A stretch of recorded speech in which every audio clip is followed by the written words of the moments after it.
Protesters flooded the streets of London on the second day of President Donald Trump's state visit to Britain with different messages for the U.S. leader. Because of his climate change policies and the fact he's pulled out of the Paris Agreement. Values like respect for other people, tolerance, non-discrimination.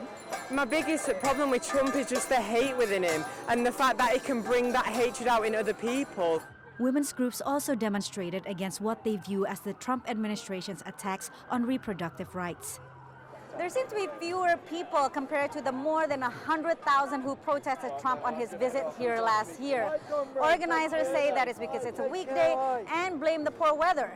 Still, the commotion that they caused can be heard about a block away at the Foreign and Commonwealth Office, where Trump and May had their joint press conference.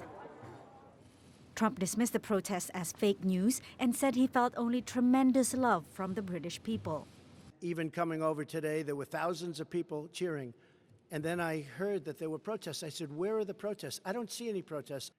Aside from that issue, Trump told reporters he is committed to what he called a phenomenal bilateral trade deal. There is tremendous potential in that trade deal.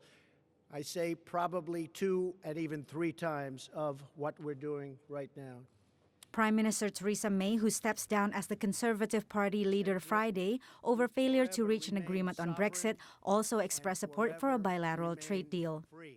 And it is this relationship that helps to ensure there are jobs that employ people here in the UK and in the United States, that underpins our prosperity and our future.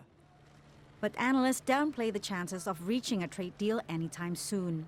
With Brexit still uncertain and the inability to determine what a future US-UK trade relationship will look like without the resolution to the question of whether the UK will remain in the customs union or the single market with the European Union.